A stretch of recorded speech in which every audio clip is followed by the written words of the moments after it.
Hi, and thanks for tuning in to the Path 11 podcast. I am your host, April Hanna. At the Path 11 podcast, we are here trying to deliver leading-edge research on consciousness, healing, and metaphysics. And just like you, we are trying to answer the big questions about life. Who are we? Why are we here? And what is our purpose? We hope by listening to our podcast, it will make each day you live on Earth a little easier to understand. And now for today's podcast. Hello, everyone, and welcome to today's podcast. You can probably already hear excitement in my voice because today we're talking about crystals and angels, two of my favorite things, and really excited to talk to my guest today because I love crystals, but I've never have done a deep dive into them.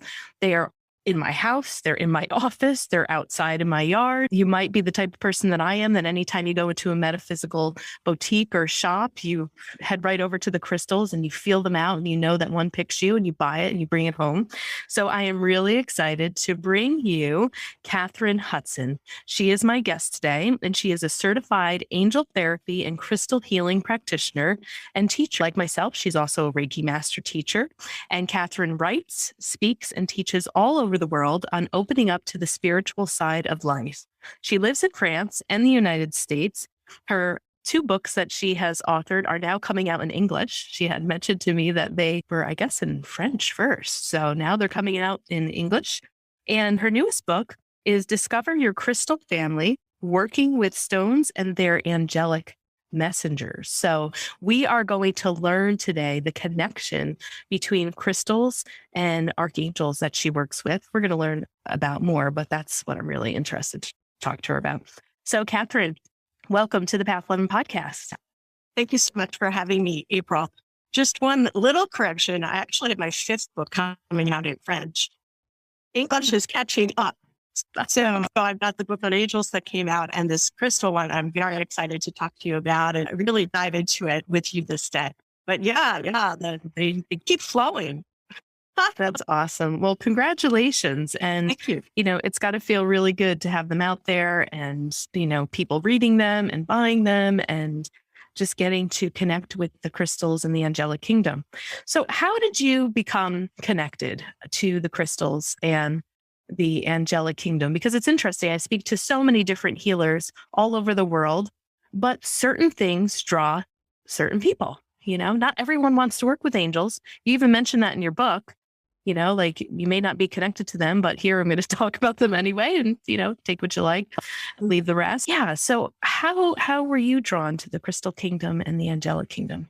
Yeah. Well, my movement towards crystals, of course, what I'm bringing up in the book is that if you have crystals around you, if you're attracted to jewelry, if there are rocks, if you like picking up rocks, there's probably a resonance for this type of practice someplace on your path. And we meet up with that when it's time, I think. So my story is a little bit crazy. I was a banker. I was a banker in New York. I was an international banker for 22 years. That's what sent me to France to begin with. I was miserable at it. I wasn't happy. I wasn't in the place that I was meant to be. And probably a lot of people wouldn't understand what that feels like. And so I was at some point sent to a branch in the middle of Manhattan, kind of a punishment. It was like, okay, you're gonna start behaving like a good banker, or so now you have to go work with people in a branch. So I was in the branch one day. I just gotten there, and I was a little hungover. So like a lot of sensitives, back in the day, I was using alcohol and other substances to diminish my sensitivity. Didn't know I was doing it. Thought I was having fun. But anyway, I had arrived at work that day, pretty hungover and determined to not interact with the public whatsoever. So at one point, what I would do is simply when somebody came, they passed by the tellers and they were coming back to the officers that were there doing more official business, I would go to the bathroom or go hide or, do something, make myself scarce. So a woman came in, it was working like a pearl until about 10:30. And a woman came in, she passed by the tellers, came directly towards where I was seated with two other bankers. It was their regular job. They were very lovely people. They were happy to be there and they were in competition for clients. So they were trying to get her attention. May I help you? May I help you? And I thought, this is too easy. I got up from my desk and I turned around to the credenza behind me and did a deep dive, basically gave my butt to the woman, reached in the lowest shelf looking for a file and pretending to be busy, thinking that would be sufficient, but it wasn't. She came directly to me, ignored the other two. And when somebody's behind you and they're looking at you, you can feel it. Certainly a sensitive can feel it. So I'm like, okay, I've got to up my game. She has to go away. So I started even making noises. Oh, damn it. I'm, cursing and muttering and making like a predator would, an animal in the wild kingdom would like to make noises to scare off a predator. Amazing. It didn't work. She sat down at the empty seat by my desk. And I thought, wow, this woman has a pair. I'm from the Bronx. And that's exactly what came. I was like, okay, when somebody stands up for themselves, you really have to respect that. So I'm like, all right, I have to do this, but I don't have to be nice about it. I was really in a different place and there was a lot of burden going on. But anyway, I got up and I turned around and I extended my hand dutifully with welcome to the bank. I'm Kathryn Hudson. How may I help you? But my eyes were sending a different message. She changed my life. She didn't take my hand. She said, no, I'm here to help you. And she placed this amethyst crystal in my hand, saying, this will help you with your addictions.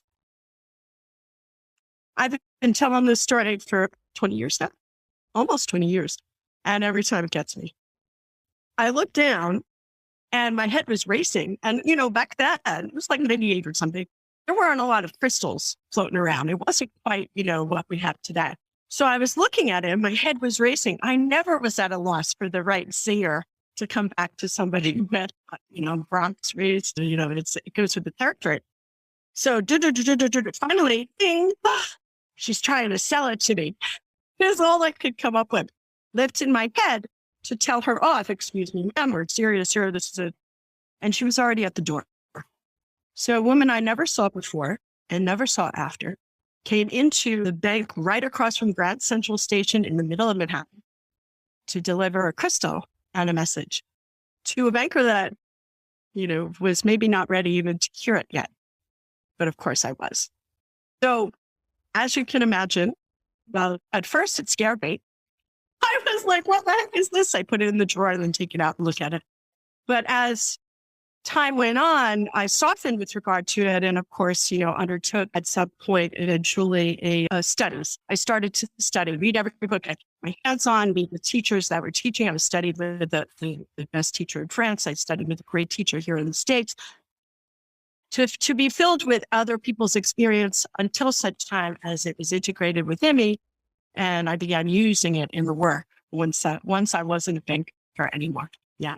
So a rather startling story, but I've had other startling experiences with crystals. And I think I needed it. Some people can go with subtle hints, gentle. I needed to get a rock upside the head from the angelic round from the crystals. And, it worked. But it really did. It was a 360-degree shift. And so something dramatic was needed. I'm so Oh, gosh, that story got me choked up too and gave me chills. Wow, amazing. And I'm also from New York, so I totally get it. I am like vibing with you and like laughing, like, I know, okay, what's the comeback? What am I going to say? It's like shield up all the time, right? Wow, that is just fascinating. And even if you weren't really ready to hear it in that moment, that is something so profound that again, even if like you had no belief in anything paranormal, that is an experience that how do you not keep coming back to and try to figure out, That's right. And I actually did have probably a very deep belief in the paranormal. I was basically very sensitive as a kid, but life was very hard and I shut it all down. Like so many of us do. No. And I took the path that was traced for me by society. So she touched me very deeply. And at some level, I was ready, but it shook my ego world. It shook the world of the person I thought I was at that time. So yeah, life is very funny, huh? It is. So now I'm curious, with all of the study that you have done with angels, was she an embodied angel?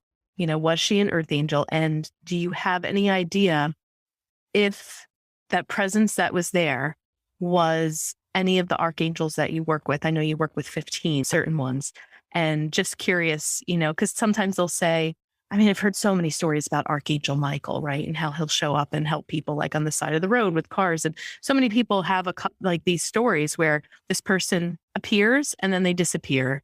But now, that you have done so much work in the angelic realms, do you have any idea of if that was indeed an angel embodied and who it might have been? Yeah.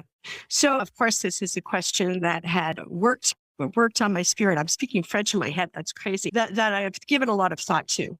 And from the outset, I said, well, either it was my guardian angels that were just tired of saving my butt and needed to come in, because they can only intervene without invitation if we're putting ourselves at mortal risk. And I was doing that. Yeah, it was kind of an extreme kind of an existence that I was leading. Either it was them or it was a person. And this is really how I feel.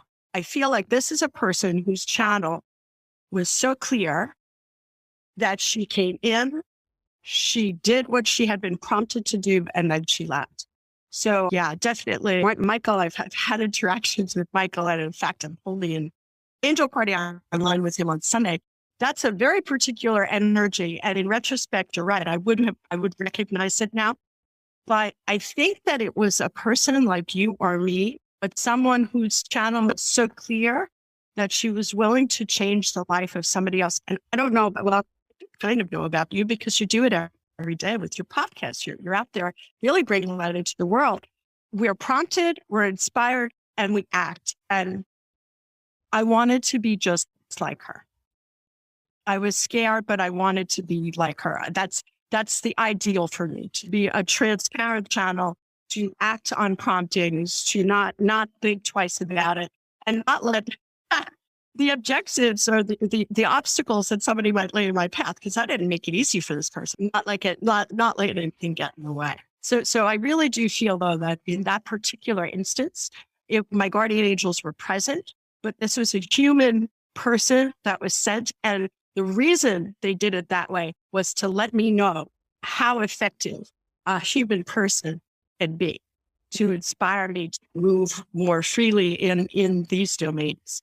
And it certainly was effective. Yeah. Great point. Yeah. And the story alone is so inspirational to hear, because we truly never really know what one gesture, one look, one crystal, one person can do to change another person's life. And sometimes we'll never know.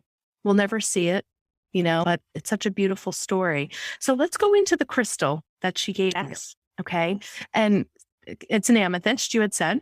It's an amethyst. And you see that it's not as purple in fact, it's not as purple as it was when I first started. I didn't know at the outset, but I know now, that is that if you leave an amethyst or any of the colored quartzes in the sun, the color will shift.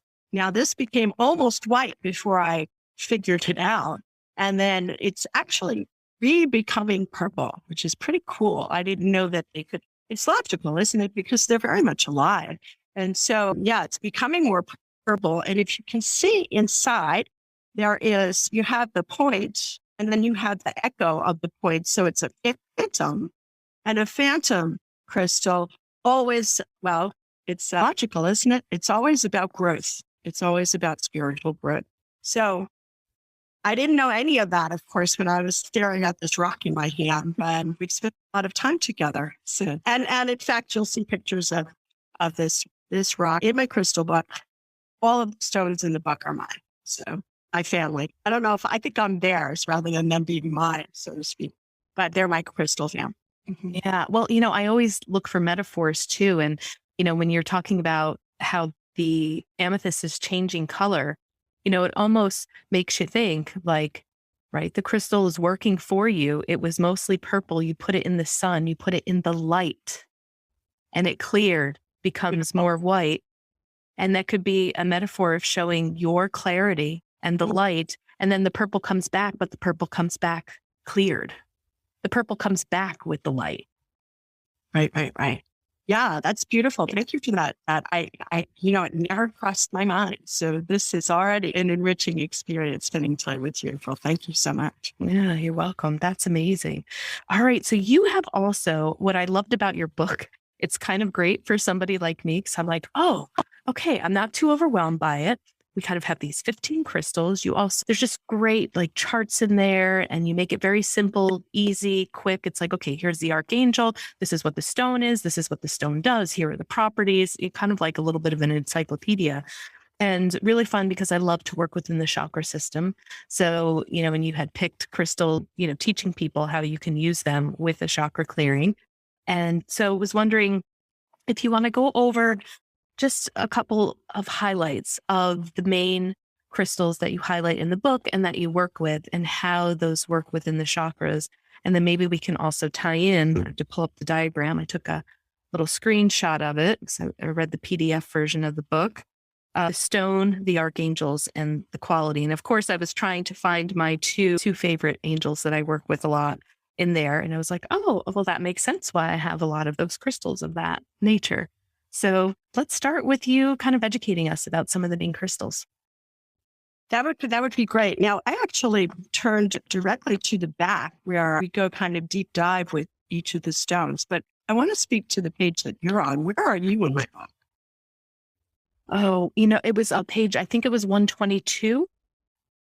Okay, I see. Yeah, good if we're speaking about the same. Beautiful. Yeah, so the first thing that I want to say is that, as I mentioned in the book, some people are attracted to crystals and some people are attracted to angels, not necessarily both. Although there are many like us that are attracted to both. The path of each individual instrument, so the human that we are is the soul's instrument in this lifetime.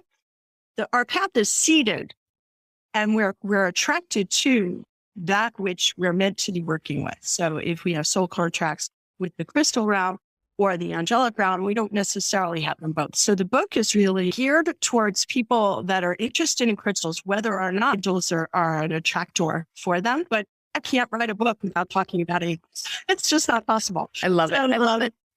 As I journeyed on, as I was moving through the varied experiences of trainings and formations, and then a lot of alone time, a lot of direct apprenticeship, and working with so many people all over the world, it became clear to me at one point. In fact, I was setting up the room that I worked with in Paris. I was setting it up for an angel workshop that I was teaching, and two geodes that are in the book, Pierre and Sophie Amethyst, said, "Well, what about us? When are we going to get started?" And I'm like, oh, okay. I could absolutely be teaching and moving people into more resonance with the earth through the allies and the crystals. And it made perfect sense. It was kind of like I got this download. So everything in the book is a download directly from Pierre and Sophie, directly from Mother Earth, directly from the soul of God expressed through the earth plane. And it's just delightful. But then it dawned on me, because as I got that download, there were 15 stones that I had been working with a lot for myself and also for clients, and realized, okay, well, I would like people to come and learn and then leap with stones so they can already begin using them. Because otherwise, we learn something. If we don't practice right away, it kind of falls by the wayside. And I realized, wait a minute, that's odd. I'm working with 15 archangels, and here I'm given 15 stones as the primary movements. And then I was like, An archangel is an expression of sorts that carries a certain divine quality, just as a crystal is an expression of source to earth that carries that same sort of quality. And so it became super evident to me that, for example, if I want to work with grounding, so I can go to a red jasper, that will absolutely anchor me and help me develop that first chakra to be really powerful in my presence, my physical presence. And then Jophiel, as the archangel of beauty, will help me to turn and facilitate manifestation also in the material plane. So this chart that's on 123, it runs down how to access certain qualities, both with support from the earth and the heavens. Because isn't it that we're the connector of earth and sky? The form that we have is anchored to the earth and open to the heavens, depending on the moment, in a fluid way or not. But yeah, so I love this way of going at it. And again, giving somebody who's reading it the choice of either moving in a certain direction solely with the grounding and the beautiful power of crystals, it's largely sufficient. It's still source expressing, but some of us are going to be attracted to working with them together. Yeah. So for example, red jasper is the first one. And I absolutely love to orient crystal work around the chakras, that we always turn to our vehicle, that we learn more and more about the vehicle we're inhabiting, the instrument we're playing in this lifetime. And so it's the other reason why the other axis of the book is absolutely about recognizing how the energy body works and how that impacts the physical, emotional, and mental bodies. And choosing those crystals that would be just perfect for a very specific intention. So that's the idea behind it. Did you get that when you were reading it? I did. And it just, reading your book, it just makes so much sense to me, even though I am partial to angels and crystals and I totally feel like they should be together. But what you just said, right? It's kind of like Mother Earth, Father Sky. It's creating, blending the two worlds. And it reminded me when I was in my 20s and working with my very first healer. And she had said to me, April, you're going to be a much powerful healer if you get grounded in your lower chakras. Maybe similar to you, had pretty chaotic childhood and spent so much time in the upper chakras. Mm. And in the psychic world, you do that to be safe, to escape, to find your friends, and get what you need.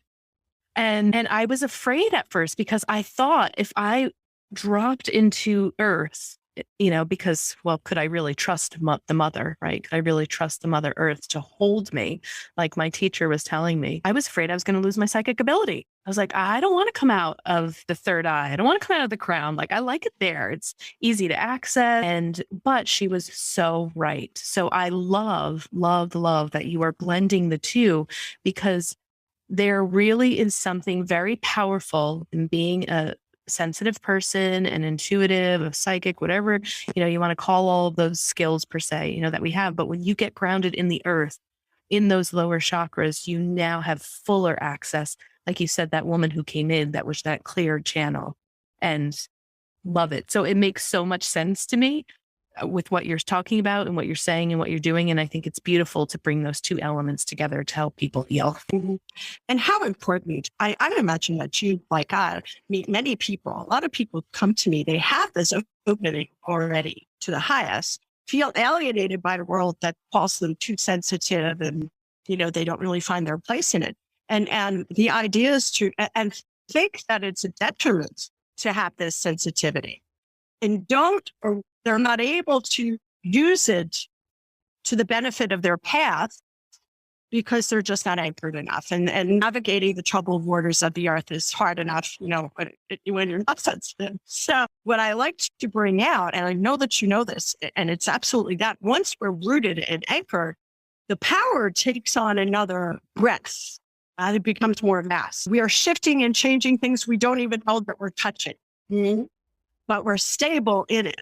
And so the idea really of all of this work, everything that I teach, is that sensitives can transform the way they're operating with the instrument so that it's never a detriment. That we're so rooted and grounded, energy seeks equilibrium. So if we're up here, but we're not grounded, anything that's steady and stable down here is going to smack us down. It's why a lot of sensitives say, oh, I can't go to the theater, or, oh, I can't be around people. Well, we're light workers. We're supposed to be around people. The idea is not to escape and, hang out up there until it's our time to go.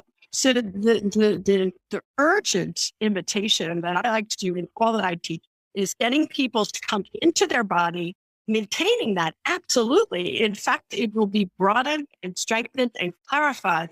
And not with fear of being rocked by the world, but rather with certainty that we're here to rock the world, to bring change outside.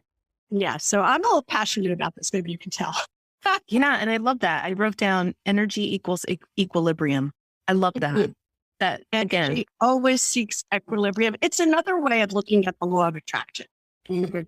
that always, but I love when I'm teaching, and that's mostly in my first book, Angels of Your Life, how to handle your energy, to become aware of our energetic interactions. Like this is just because we already started out high and we're so accompanied. It's just so much fun to ride that wave.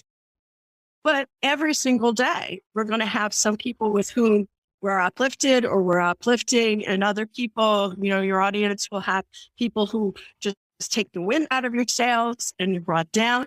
And once we realize how that mechanism works, we can drive the vehicle so much better and not have to go out the escape hatch, except for a vacation from time to time, because it's nice to leave sometimes. Right. And like we were talking about, the equilibrium within the energy centers of your body, and that's what the crystals and the angels, put together do. So you have red jasper as one of them. Do you just want to go down the stones that maybe that way people could write them down if they're listening, which stones that you work with, and then the archangel, even though they don't have the book in front of them, but they're going to want to buy the book so that they have these charts there. So. Well, absolutely. And what I'll do are the ones that I use most often with regard to the chakras. That would probably be the best. So the second chakra would be carnelian. Carnelian is a beautiful orange stone, and it really is about sensuality and creativity. Sexuality also. It's about getting into the body and using the body as a light worker, a creator, a light artist. The French word is a light artisan. So creating in that, it's really artisan de lumière. It's a little bit prettier because it's stepping into our creativity. And jovial is the beauty of God.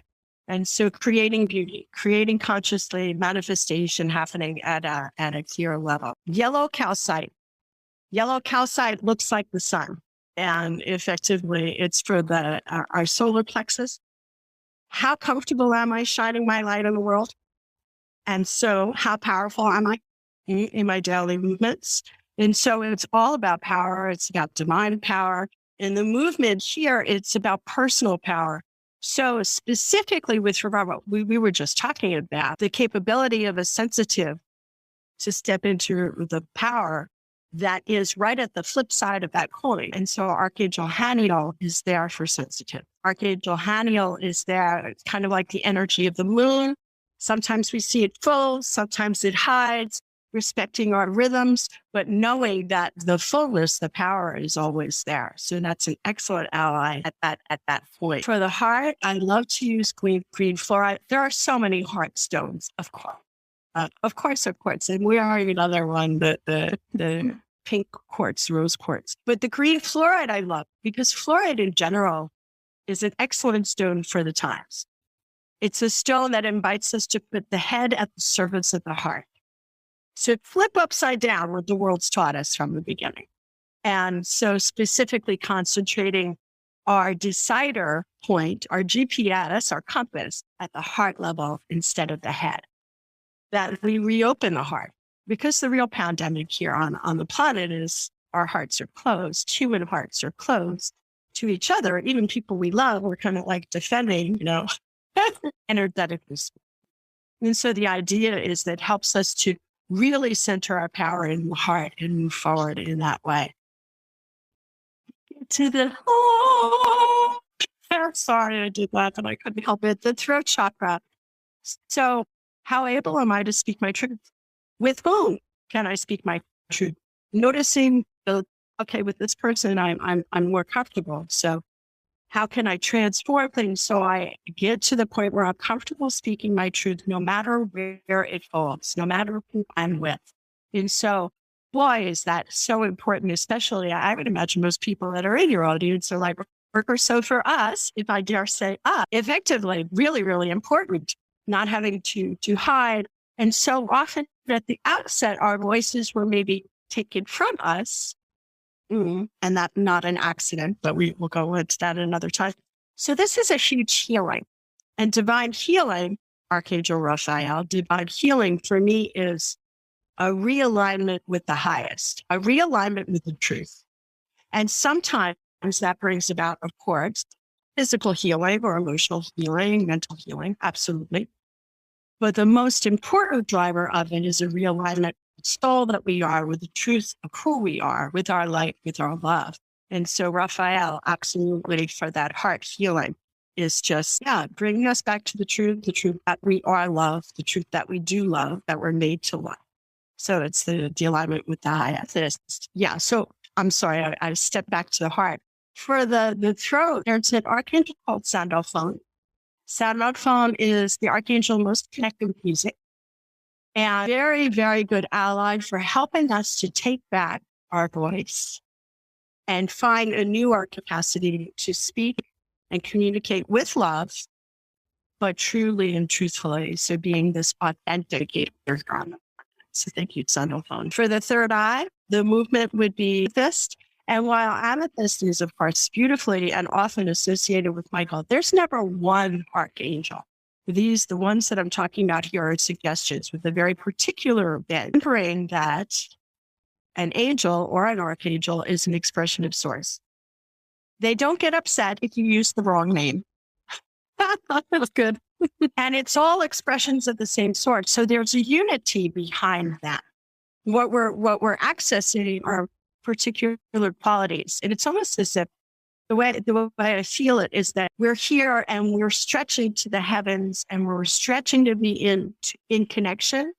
And it's just so vast, God, or source, or the word that you'd like to insert there, that it's hard for our head to wrap itself around it. And so with great compassion and generosity, source simply extends the hand into the density of the earth plane, giving us these portals of angels and archangels that are real doorways through which we can access that vast energy. So with regard to here, it's the third eye, it's seeing clearly, it's clairvoyance. It is also how we interface with the brain part of us, our mind, which was formed by a world that understands very little, which was formed by the heavens, trained by a world that understands very little. So we're talking about limiting beliefs that diminish our perception. Our perception should be wide open and clear. And instead, so often, it depends on the moment and the situation. So amethyst allowing us to release not just drugs and alcohol, the typical addictions, but an addiction defined as any habit that diminishes our vastness, any habit that no longer serves. Most of them served at one point in the past, but when we come to the time where it's time for them to fall away, it's because they no longer serve any useful purpose. We don't need them anymore. These are no longer strategies that will work for us. And often consciously, we recognize that we don't need them. So that just blows wide open the limitations that have been placed on us prior to that. So of course, amethyst is one of my favorites. Now, the archangel that I'm suggesting that we work with here, although Michael is very connected to that, of course, is Uriel, the fire of God. And why? It burns away what the world has placed on us, blocking our vision. So it really is this power, this transformative power that can really blow wide open the third eye. I don't even like to call it the third eye because it sounds kind of sci-fi-y. and it is the third eye, absolutely. I don't say otherwise, but I would say our natural ability, because it's innate. It's just so hidden so often in so many of us. And even as a child, when we have it, if we say it out loud, it gets smacked down pretty quickly. Right. So the idea is that it opens up the doors that we were forced to shut, coming into the earth plane. So love the amethyst and Uriel, the fire of God, just burning away that which no longer serves, that which doesn't serve. And then for the crown chakra, I love to use crystal quartz. There are other stones. There's the herkimer. There are other stones, but crystal quartz, both a clarifier and an amplifier, the energy of a doorway, leading us out of the instrument in connection and treasure and always in alignment, but connecting us to the truth of who we are. So for this, it's almost like the master stone. As you know, I'm sure crystal quartz can be programmed. So like white has all the colors of the prism, crystal quartz carries all of the energies of all of the stones of Mother Earth. And so a crystal quartz can be programmed. And when I travel now with the weight requirements for baggage, I mean, so often I just have my amethyst and a crystal quartz because it's easier than carrying. I used to carry very heavy bags of rocks everywhere I went. But effectively, it's such an effective stone as we're moving into who we are truly. And the archangel that I'm suggesting that we work with here is Metatron. Metatron is more and more recognized. Often the energy is the rainbow after the storm. It's this opening to the rainbow, to the truth, to the beauty of reality, of the eternal nature of things. And Metatron carries the wisdom, the divine wisdom, the wisdom of God, the wisdom of the highest, has connection to all of the Akashic records, so can transform and transmute and facilitate our not leaving the body, but being in the body, and the body transforms such that this is open and it can stay open. So that's a quick 7 chakra rundown. Yes. Thank you. Thank you for that. And even though it was short, it was very thorough. And I loved it. And I was trained in angelic Reiki. It's a form of Reiki with angelic Reiki. And the two that we call upon to actually begin and open up the sacred space is Michael and Metatron, and then allow the other ones to come in. Beautiful. So I work with them quite often. Raphael is another one that I work with. And the other one that I felt so viscerally, that's very easy for me to connect with, was Samuel. It's the archangel of love, peace. I mean, I've had so many amazing experiences the very first time called upon that. It was in a session where a client pulled an angel card, and I was like, okay, I'm going to call upon Samuel, and it was like, whoa. I mean, it was so visceral for me. It was beautiful. Isn't that amazing? Samuel is an everyday accompanier. I count on this energy almost daily, and would make the comparison to grew up in a Catholic background in Saint Anthony. When you lose something or when you're seeking something. So for seekers, for people whose hearts are seeking truth, for seeking peace, seeking the keys to the car, whatever the seeking is, that divine presence that's so compassionate to us and so supportive of us in whatever searching we're undertaking is ever present. So I understand. Thank you so much for sharing that. I can feel it, that you had this woof moment. Yeah. I can kind of feel it with Samuel kind of being here and like laughing and say, oh, thanks for mentioning me. This is kind of funny. Oh, absolutely. And, the other thing that I love too, you make me feel less crazy, that I feel I talk to the crystals. I love rose quartz, clear quartz. I'm very drawn to. I have a lot of those. But when you were talking about the two that were like, hey, when is it time for us? I'm like, yes. Sometimes when I do healings, literally it happens with essential oils that I use and also the crystals. I hear them talk and they're like, okay, put me on this person's body. And again, I don't have nearly any of the knowledge that you have. I intuit more, than, really knowing. I'm just like, okay, this one wants to go here. But so thanks for making me feel a lot less crazy that they talk to us, because I have experienced that. Well, and in the book, I actually received messages from a number of them. There's 44 at the back, and the messages that I got are general messages for anybody who comes on to the book. But there's this idea that's full that rocks are inanimate, that anything is inanimate is also false. The physicists tell us now, or quantum physicists tell us, that all matter is moving on a cellular level. Everything's moving. So even though this seems hard and solid, it's actually moving. If we go further and move to esoteric traditions or spiritual traditions, we know that there is no place that God is not. There's no place that spirit is not, or source, or however you put that. And so there's nothing that's not alive. And when we develop, and when we don't block, when we develop the sensitivity, and when we go in as a child without any pre-existent stubborn, I don't believe it because it's poppycock. When we go in with that innocence, the whole world will talk to us.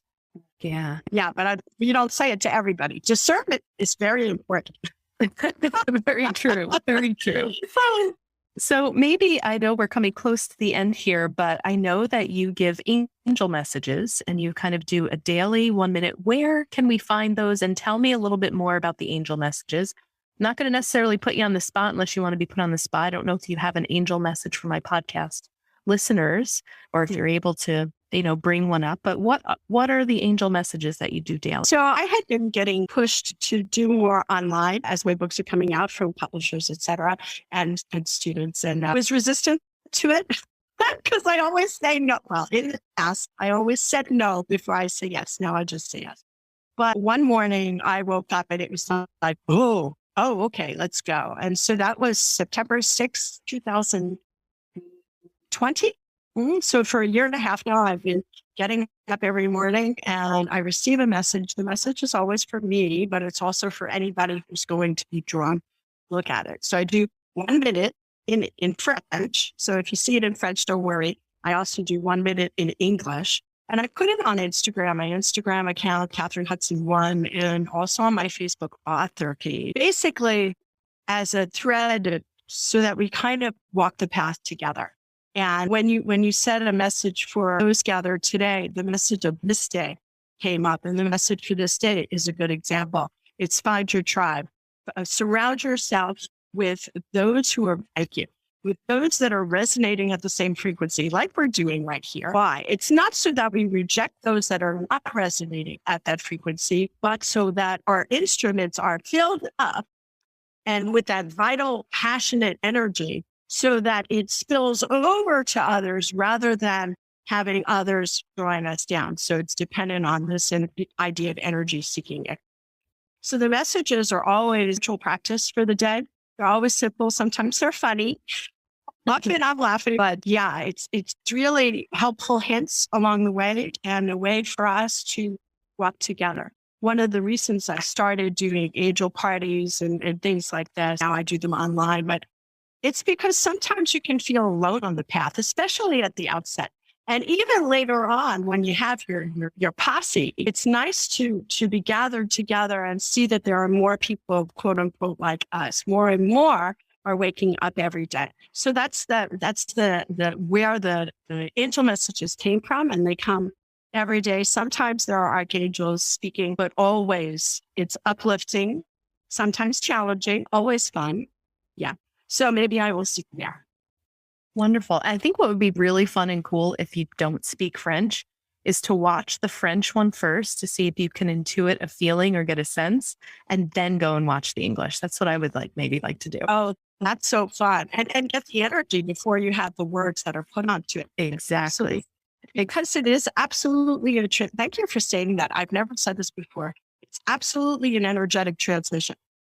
There's absolutely a download that happens. There are the words, but the energy that flows is different. And there are a lot of Americans, English speakers that watch the French, some because their French is rusty from high school, but there's a lot of French that are watching also the English one, because I don't script it. I just let it come. And sometimes they're tweaked just a little bit differently, although the message is always direct.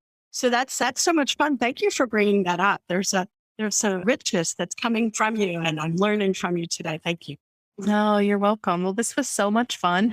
I know that you mentioned where we can find you on Instagram. What was your website again? Well, we're going to put all this in the show notes, but if people... Yeah, so it's KathrynHudson.fr. So it's my name, Kathryn Hudson, K-A-T-H-R-Y-N, Hudson.fr. It's because I'm in France. For the moment, that's the website, and it's going to be that for probably the year to come. And it's got information about what I'm getting up to here and there. Very active, as I say, on Instagram and also my Facebook page. So come and find me. YouTube is calling, but I'm still not there yet.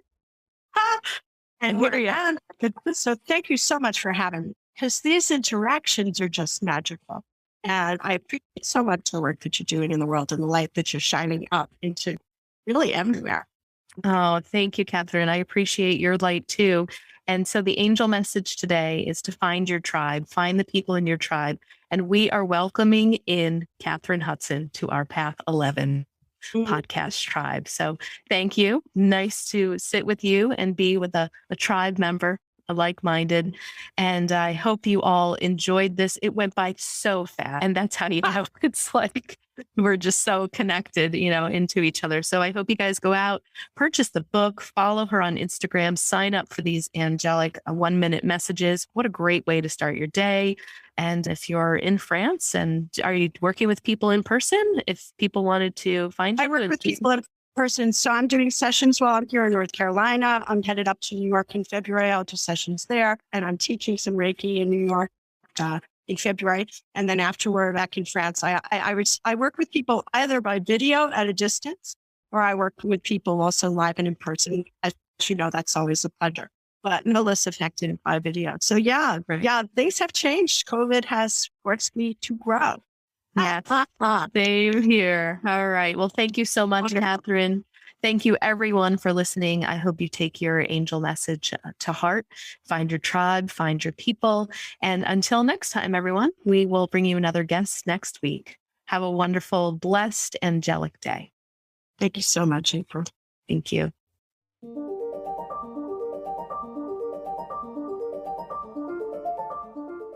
Thanks so much for tuning in to today's show. If you haven't already, please subscribe and rate and review the Path 11 podcast in Spotify, Apple Podcasts, or wherever you listen to your podcasts. Also, this podcast is made possible by our sponsor, Path 11 TV. Visit path11tv.com to start a 7-day free trial and start streaming over 100 hours of exclusive video content on consciousness, healing, and life after death. That's path11tv.com, and be sure to use coupon code podcast30 to take 30% off your annual membership. Start satisfying your spiritual curiosity with a membership to Path 11 TV today. Bye for now.